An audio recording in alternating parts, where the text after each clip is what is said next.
ઝૂંપડીની અંદર સાધુ રહેતા હતા। એ સાધુ ખૂબ જ દયાળુ હતા।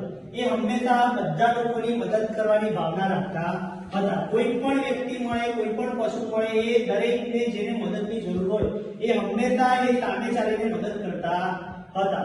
એક દિવસ સવારે એ સાધુ નદીએ નાહવા માટે જાય છે। તો નદી નાહવા માટે જાય છે તો નદીની અંદર એક વીંછી તેમને દેખાય છે।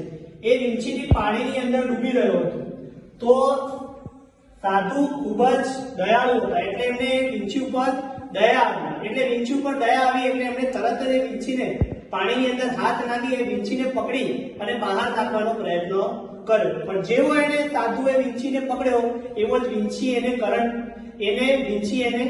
વીંછીએ સાધુને ડંખ માર્યો। એટલે તરત જ સાધુના હાથમાંથી વીંછી છૂટી ગયો અને છૂટીને સીધો પાણીમાં પડી ગયો।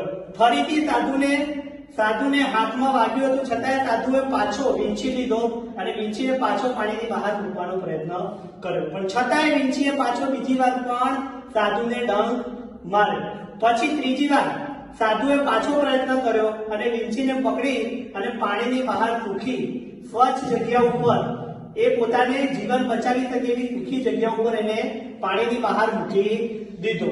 ત્યાં એક માણસ જોઈ રહ્યો હતો સાધુને।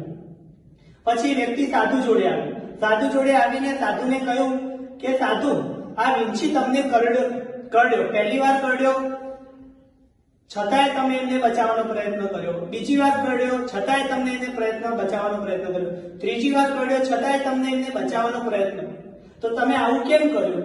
એને તો તમને દુઃખ આપ્યું, તમને વેદના આપી, છતાંય તમે આવું કેમ કર્યું? સાધુએ કીધું, પેલા વીંછીએ એકવાર મને કરડ્યો, હું પાછો બચાવવા ગયો છતાંય એને મને પાછો કરડ્યો, પછી ત્રીજી વાર હું એને બચાવ્યો છતાંય એને મને કરડવાનો પ્રયત્ન કર્યો, પણ મેં એને સુરક્ષિત રીતે બહાર મૂકી દીધો। એ વીંછી એનો સ્વભાવ છોડી શકતો નથી કરડવાનો, તો મારો સ્વભાવ બચાવવાનો છે, મારો સ્વભાવ દયા કરવાનો છે, એનો સ્વભાવ નથી છોડી શકતો, તો હું મારો સ્વભાવ કઈ રીતે છોડું?